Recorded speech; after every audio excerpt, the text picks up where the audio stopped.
Good evening, everyone.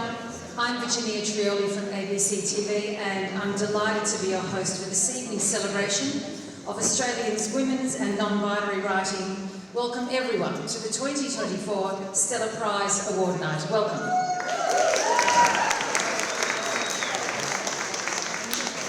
To begin, I'd like to acknowledge the traditional custodians of the lands on which we are meeting this evening, the Wurundjeri and Woiwurrung people of the Kulin Nation.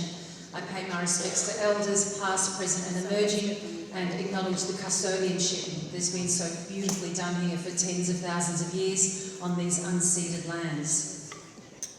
The Stella Prize is one of the most anticipated awards on the Australian literary calendar. Now in its 12th year, it's boosted the careers of women and non-binary writers, changed the literary landscape, and ignited fierce discussions of the long and short list of books in book clubs, cafes, libraries, on social media and in universities where all the discussions should take place. Stella has a track record of lifting the profile and the book sales of the 12 writers listed for the prize, not only for the winner. Tonight, the 2024 Stella Prize winning author will be awarded $60,000 thanks to the generosity of the Stella Forever Fund. I know it's a great sum of money. Never be shy about applauding the cash. That's thanks to the generosity of the Stella Forever Fund, and that's an initiative that secured in perpetuity the winner prize money.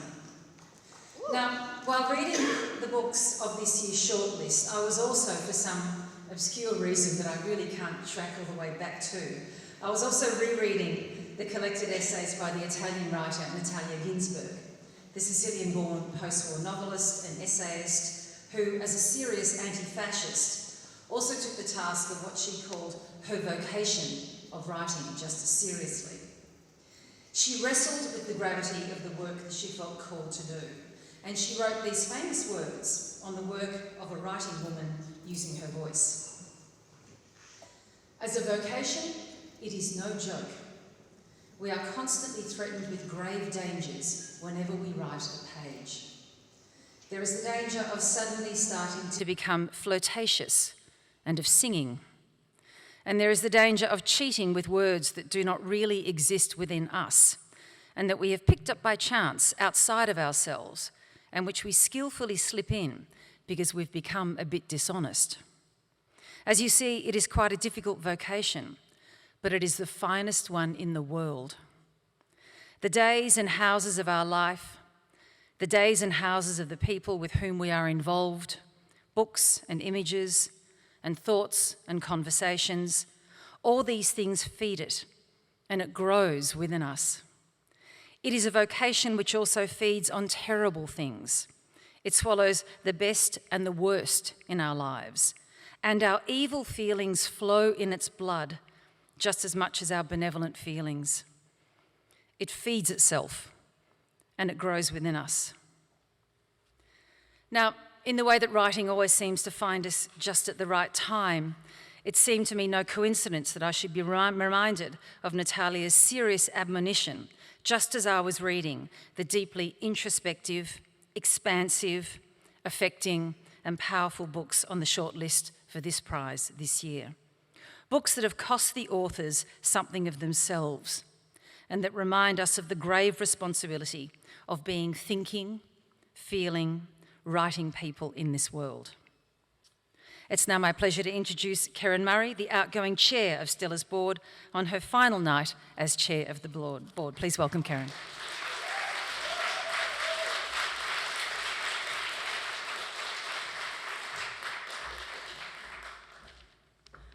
Thank you, Virginia.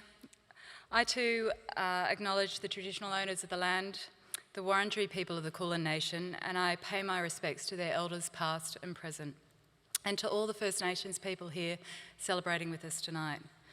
First Nations people are the first storytellers of this land. Their stories create connection to country, and they create their ongoing sovereignty, which has never been ceded. As Virginia said, my name is Keren Murray, and I'm the chair of the Stella Board. It's really just such an honour to be back here in the State Library, Victoria, for the 12th Stella Prize winner announcement. Being here tonight brings back a lot of memories. I joined the Stella board back in 2017 to work with other board members and staff to platform writing by Australian women and non-binary writers. Over the past 7 years, it's been a privilege to see the organisation grow and achieve so much. In 2019, we expanded the prize to include non-binary authors, recognising that the concept of gender and the experience of gender inequality is not static. In 2020, for the first time, the Stella count found that the number of books written by women reviewed in our major Australian publications reached and in fact surpassed parity compared to the number of reviews of books written by men.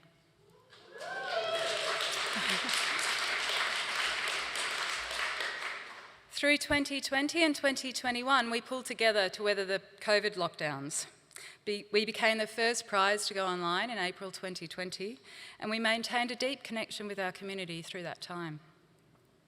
In 2022, we included collections of poetry as contenders for the prize for the first time, and have since seen 2 incredible poets win for the past 2 years. In 2022, we also increased the prize money, and as Virginia said, let's celebrate that, from $50,000 to $60,000 for the winner. And on our 10th anniversary, we reached our goal to endow the prize through the Stella Forever Fund. And thank you to so many of you here tonight that helped us achieve that. Throughout that time, we've also continued to collaborate on the delivery of educational initiatives, writers' residencies, and with writers' festivals all around the country. But, as we all know, there's still so much to do to secure the important work of Stella as an organisation, as we every year connect readers, writers and publishers. So on behalf of the board and the team, it's my great pleasure to recognise the many individuals and organisations who've contributed to the celebration, to this celebration this evening and to Stella's work over the past year.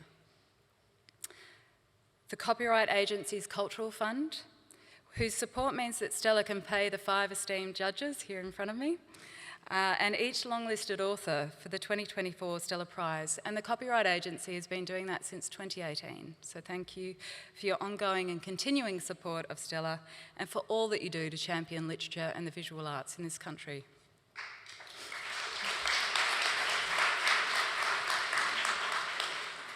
I'd also like to thank the McLean Foundation, established by Paula and Rob McLean. The foundation has been instrumental in securing the Stella Forever Fund. Paula, a former board member whose advocacy has really helped Stella reach new heights and goals, and we're very pleased to announce that Paula is joining Stella as our ambassador in New South Wales this year.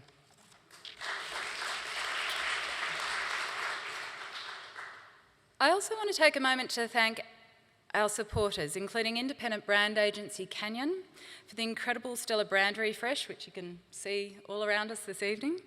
Our media monitoring platform, Isentia, whose work in analytics tools are essential to the Stella count. The Koshland Innovation Fund, and in particular to Ellen Koshland. Many of you know Ellen, and she was one of our first supporters of Stella, and she continues to support us today. Thank you also to Mecca Empower, Spices and Southern Impact. I'd also like to thank our partners for this wonderful event, the State Library of Victoria, in whose beautiful Ian Potter Queen's Hall we are celebrating this evening. Thank you in particular to the library's President Christine Christian and CEO Paul Duldig for your ongoing partnership for Stella and for housing us in this beautiful building. Thank you to our bookseller for this evening, Readings, in whose Carlton bookshop the idea of Stella was conceived by an incredible bunch of women back in 2011. Some of you are here tonight. And thank you also to our generous event sponsors, Bonsai, Spiral Foods and Charlie's Fine Food. Finally, thank you to our long-standing ambassador in Victoria, Catherine Andrews, who's with us tonight. And we are also welcoming our new ambassadors around Australia. We have Virginia Hauseger AM in the ACT, Tanya Hosch, who many of you know, in South Australia, Paula McLean in New South Wales, Anna Reynolds in Tasmania, Courtney Stewart in Queensland, and Claire Martin AO in the Northern Territory.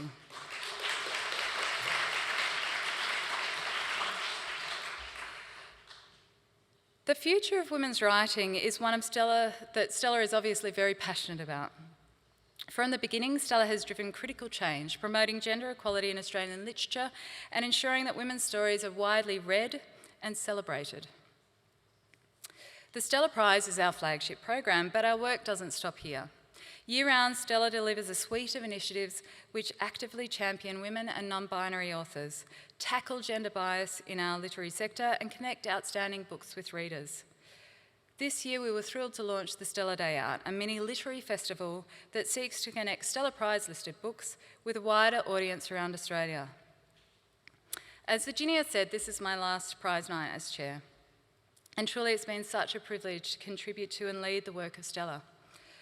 And of course, it would not have been possible without the extraordinary Stella board and team. So thank you to my fellow board members. Many of you are here tonight, both present and past. The board is a really fiercely committed group of women who are dedicated to driving gender equality through literature.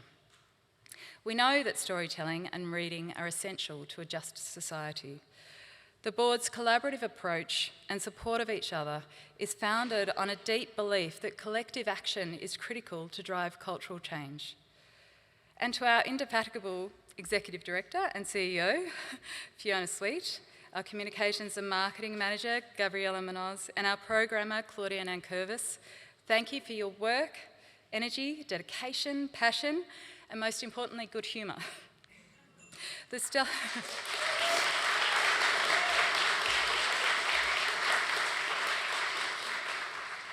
Stella team is a small but mighty team, and they've worked non-stop to put this evening together. So while it is with a heavy heart that I say farewell, I know I leave Stella in very capable hands and ready to tackle the future. So on that note, I'd like to hand over to Stella's wonderful Executive Director and CEO, Fiona Sweet. Thank you.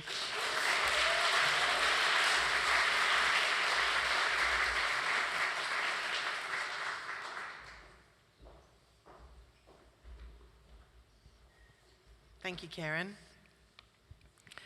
And thank you, everyone. Oh, it's a huge crowd now that I see you all. Thank you, everyone, for joining us this evening to celebrate this year's Stella Prize authors. We're delighted to share this evening with so many members of our ever-growing Stella family. I'm honoured to be here today at the State Library of Victoria, and I pay my respects to the Wurundjeri elders past and present, as well as the First Nations authors who are here tonight. I recognise the First Nations people as the first artists, the first storytellers, and the first creators. I'm Fiona Sweet, and I'm the CEO and Executive Director of Stella, and I'd like to start by thanking the Stella board individually, because they are really very special. And I've had many boards in my time, and this is a particularly fabulous board. So Chair Keren Murray, Deputy Chair Claire Wyville-Plater, Treasurer Mary Latham, Secretary Abby Burns, and board members Michelle Chang, Nicole Freeman, Ellie Gay, Jamie Irwin, Louise Jones, Michelle Law, Elizabeth Shaw, and Melissa Smith. And of course, as Keren has already mentioned, my fabulous team, Gabriella Munoz and Claudia Nankervis, and our two interns, Una Healy and Vanessa Tang.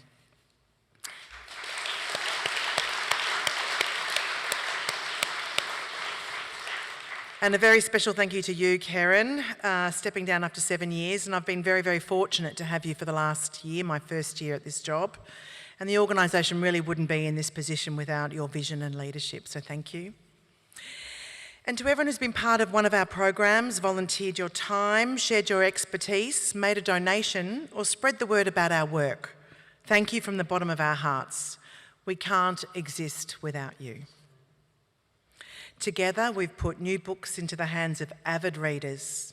We've developed national initiatives such as Stella Day Out to connect Stella authors with new audiences. And we have reignited the Stella Count to expose gender bias in the review pages of Australian media, both print and online. And Stella is much more than a prize. This year's successful events, which took Stella around Australia, are just the beginning of what will be a year-long celebration of humanity that binds us together as lovers of literature and ideas. I've spent the last few months immersed in the worlds brought to life by the vibrant and often incisive words of Australian women and non-binary writers. My book pile has grown, my nights have shrunk, and my desire to bring new writing and readers together has tripled. Storytelling is the beating heart of our lives. From the moment we wake up to the moment we go to sleep, we are constantly sharing our stories and listening, reading, or watching what others are experiencing or thinking. We know storytelling and essay writing is vital to understanding ourselves and our place in the world. As journalist and writer Joan Didion says in her book of essays, The White Album, we tell ourselves stories in order to live. It's as simple and as complex as that. But how can we thrive individually as well as communally if what we read does not represent the diversity of today's Australia? How can we thrive if some voices are systematically excluded? How can Australian literature make its mark in the world if it's not properly celebrated at home? At Stella, we work hard to ensure women and non-binary writers' stories are at the forefront of our conversations. Over the past 6 months, I've been reading stories and essays from extraordinary Australian writers. The 12 long-listed books for the Stella Prize transported me to Western Australia, Tasmania, Japan, London, 1930s Footscray, and the perhaps not-so-distant AI future. I've also seen my beloved St Kilda through these pages and pondered on the atrocities that we sometimes allow our world to go through. These books have helped me reflect on motherhood and careers. They've made me think about my daughter and mother and friends and the stories that we share and are yet to tell each other. Stories and provocative ideas are at the core of Stella. They are what we fight for. What a privilege to help the organisation and its team propel the words of Australian women and non-binary writers. The more we read, the more kindred, compassionate and attuned we are to our world.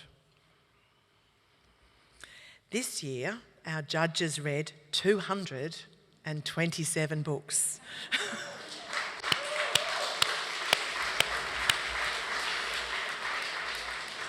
The judges didn't have it easy at all, and I'm sure plenty of coffee was consumed in the process.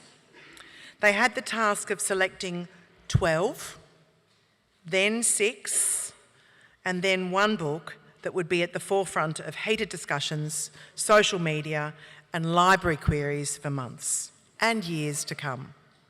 What a task. I want to thank our judges, Beejay Silcox Chair, Eleanor Jackson, Cheryl Levy, Bram Presser, and Eve Rees for their incredible contributions to Stella and the Stella Prize.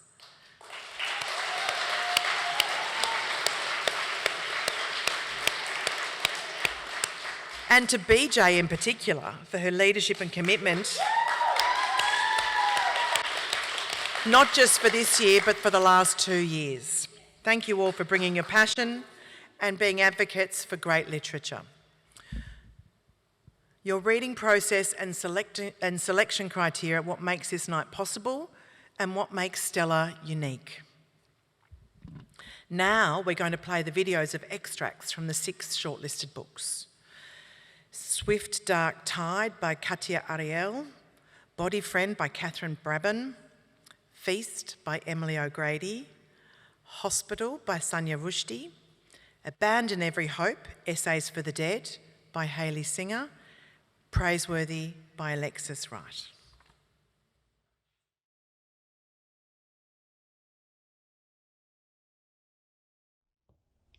That first time, I gasped internally. I know you didn't hear me, but inside that loaded silence, you smelled, there is no other way to say it, like mine. Not mine like I possessed you, but mine like you belonged in me, were atomically of me. Like your voice and your tiny fingers moving across space as you explained yourself, acted out my earliest inklings of want, warm wood, hot sand, toasted almonds, my mother's shoulders, my toddler's sweat.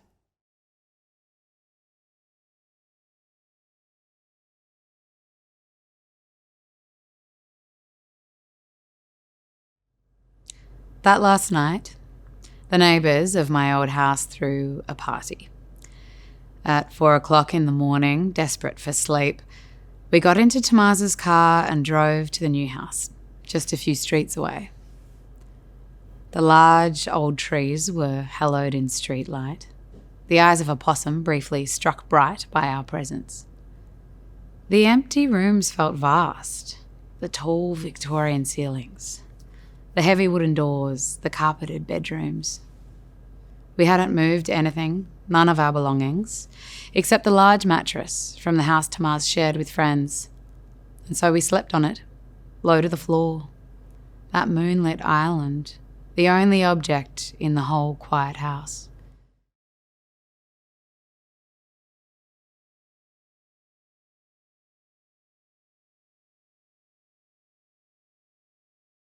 When Alison woke at dawn, she rose and went out to search the woods. She found no mushrooms, but she did find this: the rabbit. She applies pressure to the levers of the trap until the steel jaws open and the rabbit's mangled leg is freed. A hissing sound escapes its mouth as she presses her palm to its throat. She does not speak to it or soothe it with soft maternal clucks. It stares up at her, eyes pink as tourmaline, but doesn't struggle until she presses down with the same swift motion she uses when cracking Patrick's back on the bedroom floor when he comes to her weary and tense after a long day hunched over piano keys.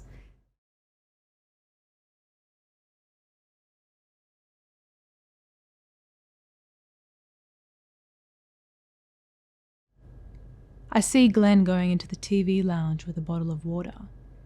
I follow him in there and sit down next to him. When I ask him why everyone went into the courtyard, he shows me the bottom of the water in his bottle, where I see some white grains. Arsenic, I think to myself in bewilderment, and look at Glenn with wide eyes. So it was to protest against this that everyone went into the courtyard. So the courtyard is a place for protests. How active. How romantic. I seize Glenn's hand without even knowing it. My own hand is shaking. Putting the bottle on the floor, Glenn squeezes my hand with both of his.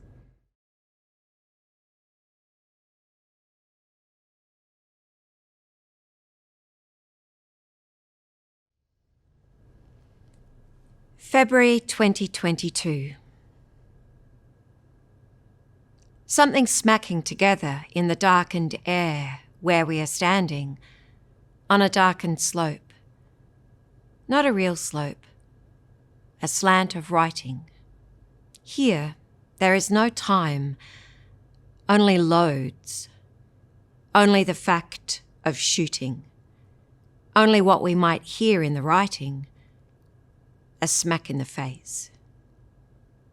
A smack so overwhelming. A face so overwhelmed by soft vertebrae crack. You could say it's just an ordinary smack. You could say they're just lazy swarms of gnats and horseflies, just sheds, just piglets, just heads to be smacked against concrete.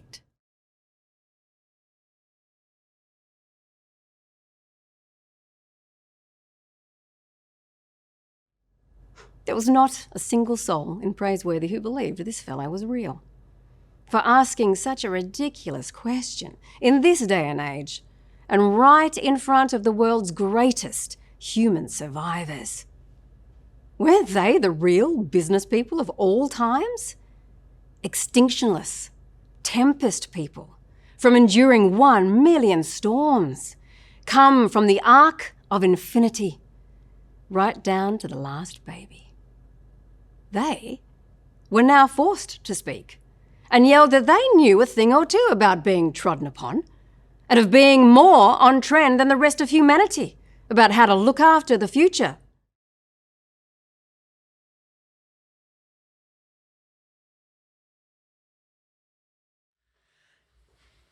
So to all the 2024 Stella Prize listed authors, congratulations.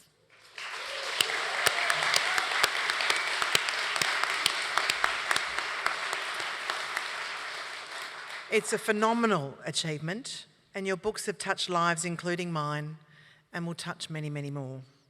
I'd now like to ask Virginia to join me on stage, as you are, to present the shortlist trophies. So we'd like to hand out the shortlisted trophies to all of the shortlisted authors. Please come to the stage, Katya Ariel, author of The Swift Dark Tide.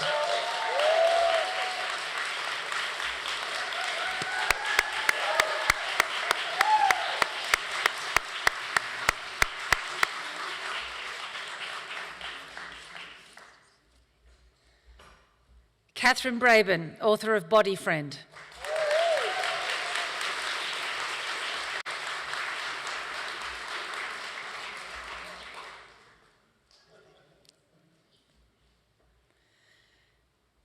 Emily O'Grady, author of Feast.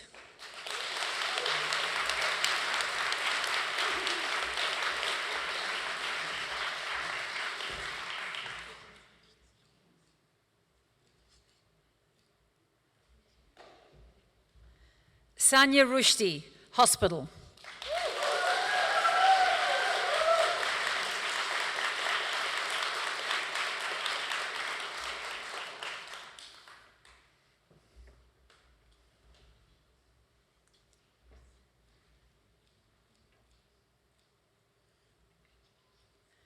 Hayley Singer, author of Abandon Every Hope.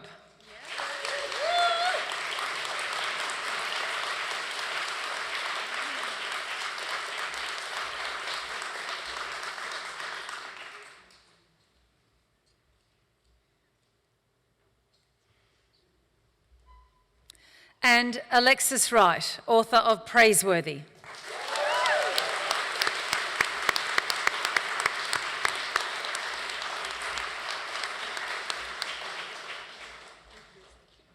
Now I'm going to get out of the way so we can take a photo. Get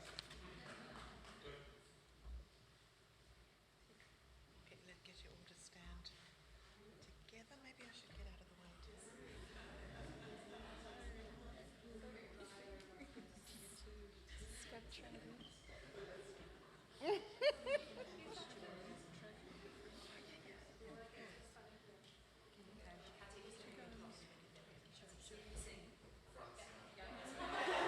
Should I sit down and cross-legged?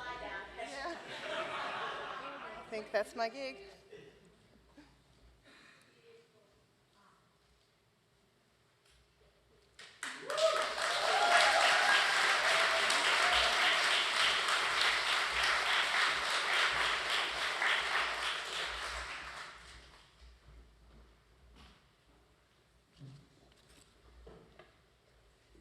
Congratulations to all our shortlisted authors.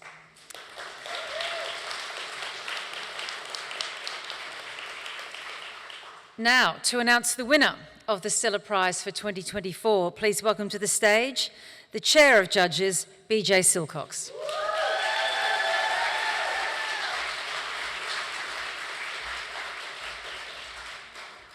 I have the best job in the world right now. I've been holding on to this secret for months and then I left it in the bathroom 20 minutes ago. But I have it. We are here tonight to celebrate the elemental power of storytelling in a place of unbroken stories. And I would like to begin tonight by honouring the global network of writers who are doing the vital frontline work of pinning words to the page. Let us honour our truth tellers, fact checkers, and dauntless poets. Let us honour our war correspondents and political reporters, our bloggers and essayists. Let us honour our historians and archivists, our dissident novelists, our climate scientists who are reporting from the sharp edge of planetary oblivion. And let us honour our memory keepers, the elders who are passing stories down the line, who are keeping our past alive. When our leaders fail us and our orthodoxies fail us and grief and terror threaten to drown us, it is our writers who pick up their pens. They are our bulwark against forgetting, our conscience and our imagination, our engines of discourse. They are brave and they are necessary. It is a deep and mighty privilege to stand here tonight in a room of Australian writers. Thank you for your work. Thank you for your words. And now to the delicious prize-giving part of the evening. They say what happens in the judging room stays in the judging room. That is the first rule of literary prizes, the cardinal rule, the sacred pact of the locked door, otherwise known as mutually assured destruction of unbridled honesty. But tonight, with the permission of my fellow judges, I am going to break that rule. This year was an extraordinary year for women and non-binary writers, and I think that something extraordinary happened behind our locked door. Heading into our final deliberations, we resolved that passion rather than denigration would drive our final decision. We were determined to finish our stellar year with hearts full rather than bloodied knuckles. And so we used our time together to consider every book on our shortlist as if it were the winner. It was a process of rigorous exaltation, and it was glorious.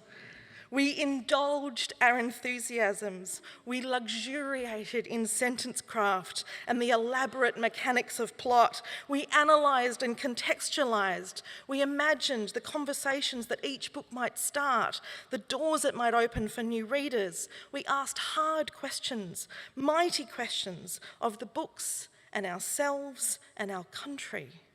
We talked about how each book had reached us, seen us, changed us, shaken us, bruised and healed us. And we read our favourite passages aloud, held the words in our mouths. And then we did it again. 6 books, 6 winners, 6 hours of deliberation, and not a disparaging word. It was our abiding hope that our stellar winner would emerge from these discussions organically by virtue of its accomplishments. And it did. At the end of our 6 hours, I said, the winner of the 2024 Stella Prize is, and we finished that sentence together unanimously. It was a moment of, thank you.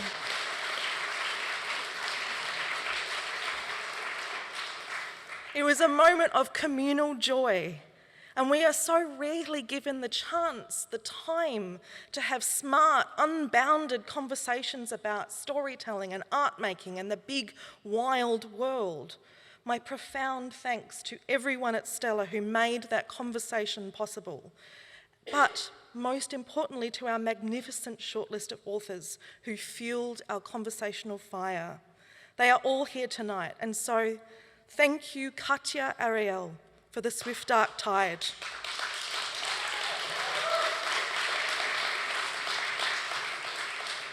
What a deep pleasure it was to surrender to the sensory richness of your memoir and its intergenerational compassion. Thank you, Catherine Brabin, for Body Friend.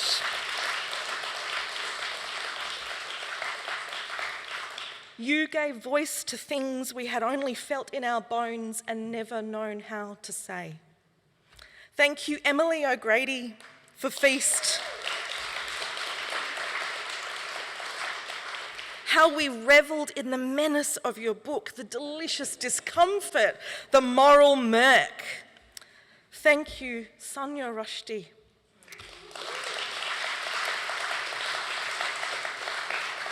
For the candour and grace of Hospital. It was a privilege and a quiet revelation to sit with your narrator and share her mind. Thank you too to Aranava Singh for your potent translation.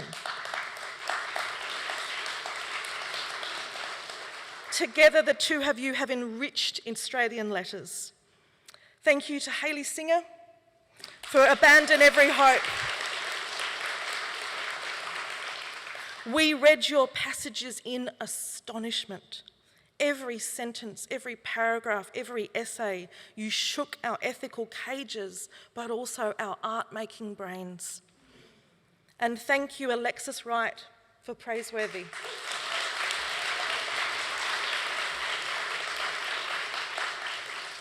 What a book you have made, expansive, soul-rattling, life-affirming, history-making, and so deeply funny.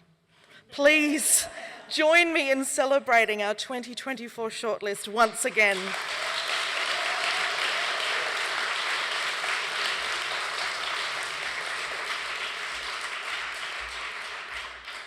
I owe my greatest and dearest thanks to my judging panel, to Eleanor Jackson, Bram Presser, Eve Rees, and Cheryl Levy. You are my Stella Prize. Thank you for your generosity,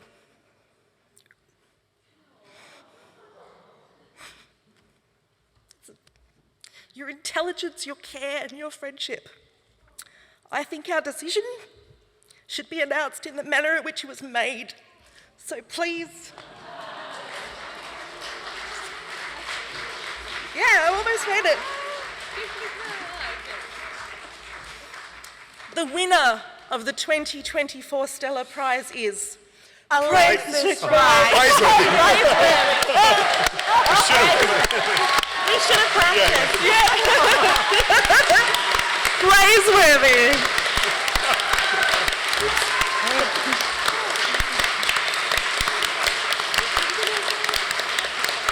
Wait, come on, up you come. Yeah. Please, Cheryl. Praiseworthy is a canon crusher. It demands and defies comparison.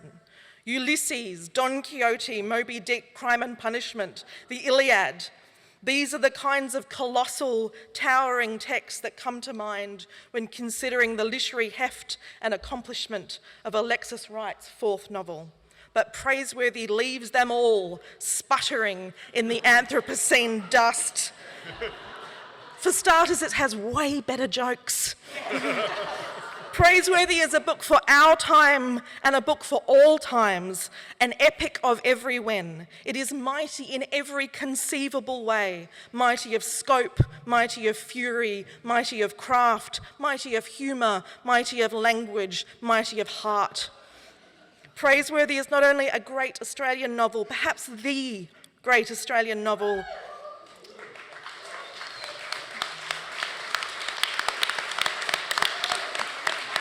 Yeah.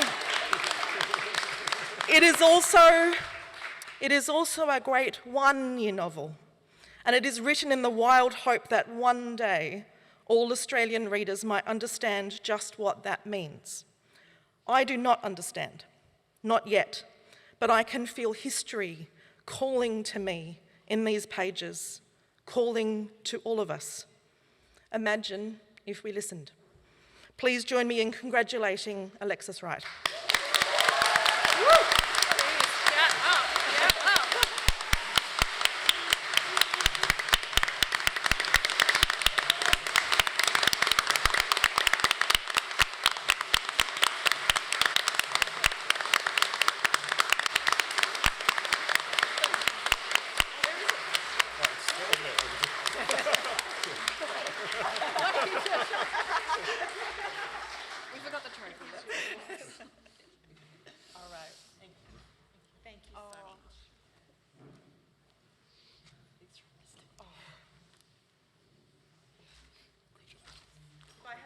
Deliver this book to Stockholm, we'll do it.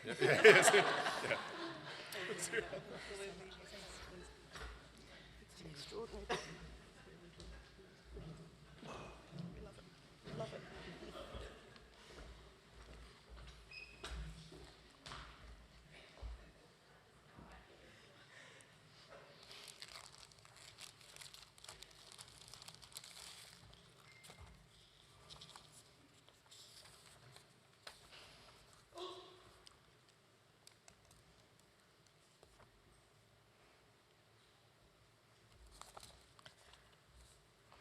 First off, I want to thank you. I'm very proud to stand in our beautiful Victoria State Library today. This library is greater than the sum of us. It holds and cares for all voices of all people in the world without favour, without prejudice, without censorship. Let it remain so.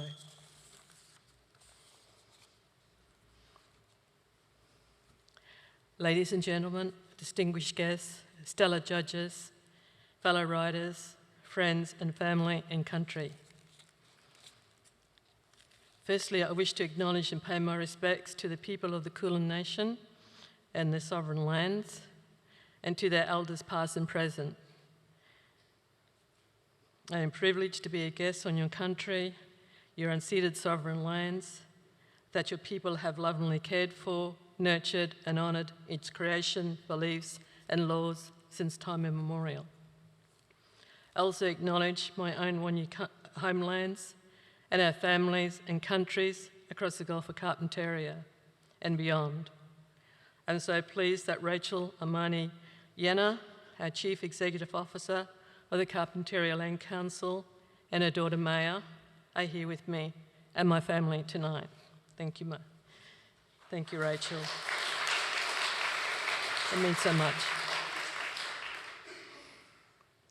2023 was an extraordinary, strong year for Australian literature. Our writers sit alongside the best in the world in terms of how we are bringing literature into new, important and exciting forms of content. The level of achievement is impressive and must be applauded. I thank the stellar judges for all your hard work. I know you had such a huge task this last year, and you have my admiration.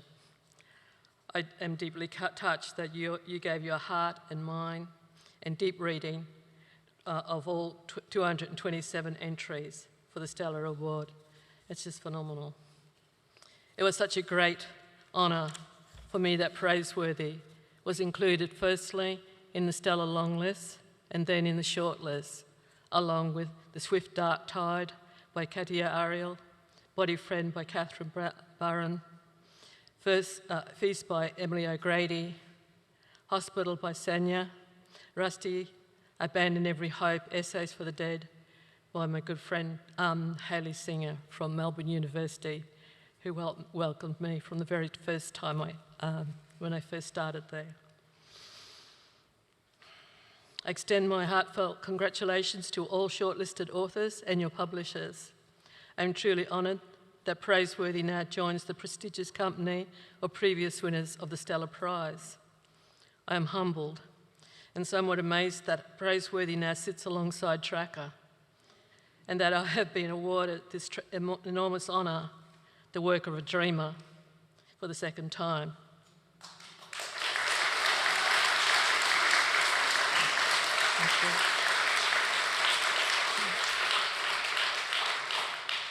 I do not write expecting to win prizes. In the Aboriginal world, we work very hard, but that often does not equate to great success or accolades. My work has flowed from a commitment I made long ago to always challenge myself as a writer, to take risks and explore the world through my imagination. My main motivation with Praiseworthy was to complete the book and rise to the challenges it presented. I have the greatest respect for the work of the Stella and its commitment to nurturing and promoting the work of women writers in this continent. It makes me feel sure that all of the authors on the long list and short list will grow in strength and endurance as the years come. Thank you to the Stella Forever Fund for your generous funding of the Stella Prize. As I was preparing this speech, I thought about the process I take to my writing. As a writer, I find myself spending a great deal of time exploring big questions such as climate change and its impact on our community and our future. I believe it is important that works of literature takes on these challenges and develop literary forms that do it justice. So being here today is a far cry from what I normally do as a writer, locked in thoughts about a book for almost 10 years, or in how I think about the world, or even in how I work on the questions, ideas and concerns that have been strong enough to keep me on a long journey of asking how I might bring a new book together, give it a full life, portray a truer sense of our world and of ourselves, and how to create a better sense of what it means to be in a world at this time by questioning our sense of moving forward towards the future. In Praiseworthy, the character called Widespread asks, which way my humanity? What's plan A or plan B? It may be that such questions about the growing and endless challenges of our fast-changing world are too big for literature. And perhaps some will say such questions are far too big for Australian literature.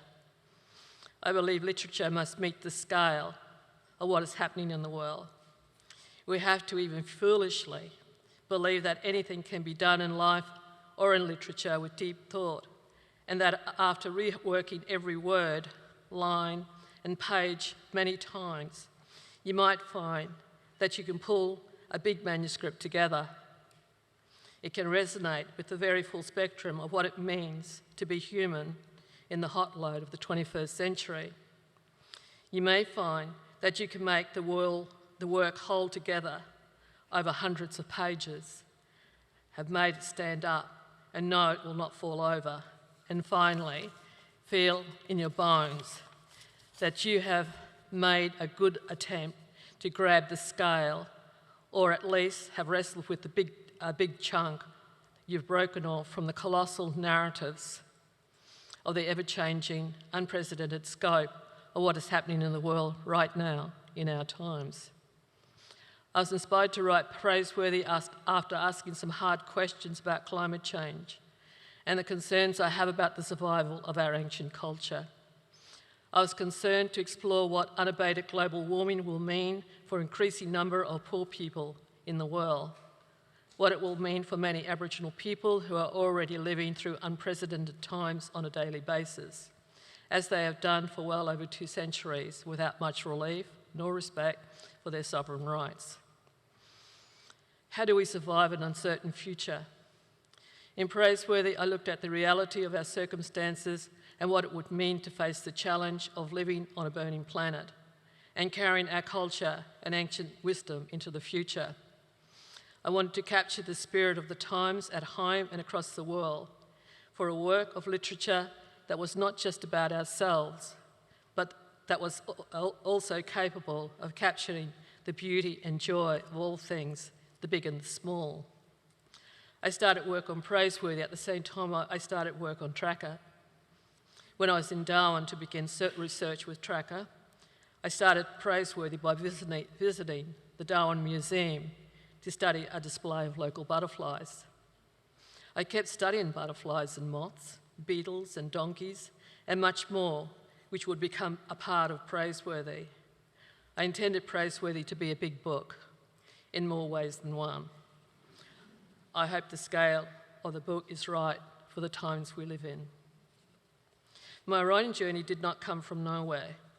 I think of my grandmother, a woman of great wisdom, independence, and self-reliance, who from my early childhood had guided my understanding about being in a world full of wonder and imagination.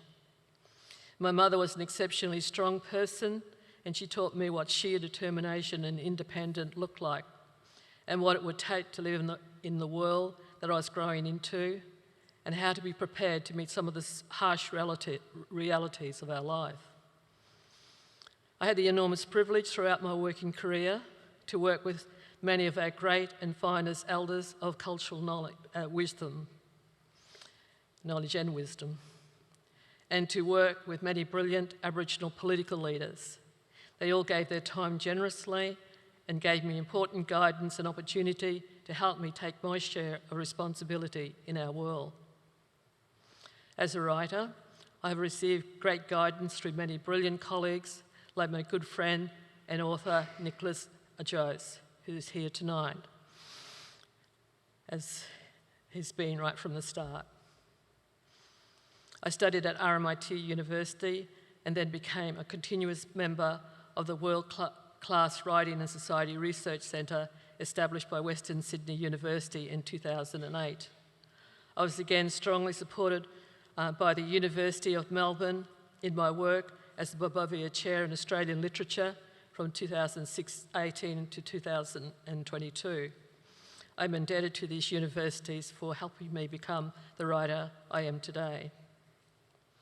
I'm eternally grateful that my writing career has been guided by my publisher, Giramondo Publishing, for almost 2 decades. I'm indebted to the literary vision of Ivor Indyk. He is a genius and literary hero. His knowledge of literature, readership, and publishing is unparalleled.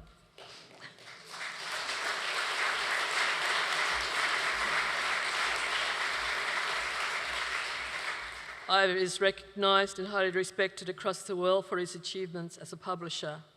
In fact, I believe Ivor is the best publisher in the world.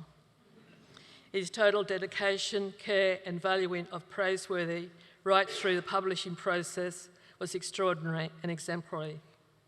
Thank you, Ivor, Ev, Jenny Grigg for the magic cover of the swarming yellow butterflies in flight, and I thank all the hard-working team at Giramondo.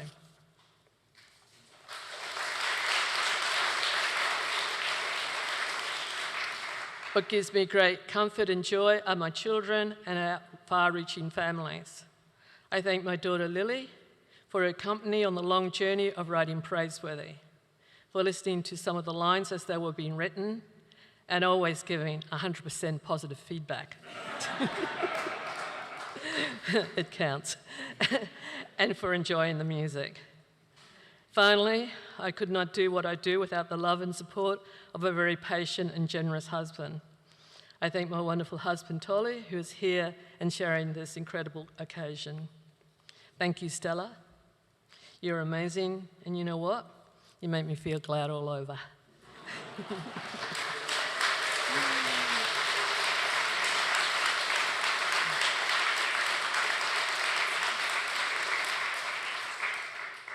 Enjoy Praiseworthy. Please tell everybody to read it. It's yours. Thank you.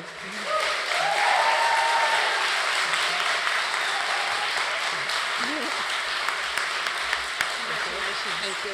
Would you like me to help you down the stairs? No, I'm fine. Yeah. Don't forget the award. Okay. Oh, that's mine. Don't forget that one. And that's mine. Okay. Oh, no. And this one. Whatever. Ladies and gentlemen, your Stella Prize winner, Alexis Wright.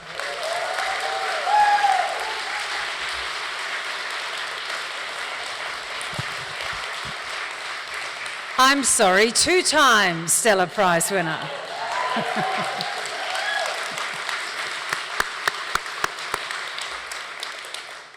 Congratulations to the long-listed authors, to the long-listed authors, to the long-listed and the short-listed, and of course to our prize winner. And thank you all for being here this evening and supporting this really fabulous prize and the Australian writing that comes from it and that exists because of it. Never forget that prizes like this are actually an ambition. They're a beacon on the hill, and they encourage women to get the pens out and to do that thing that they've been dreaming of doing. So we look forward to seeing the fruits of their labour in the years to come. Please stay, have a drink, have some desserts. Readings is selling all of the long-listed authors up the back. So thanks for being here, and good night.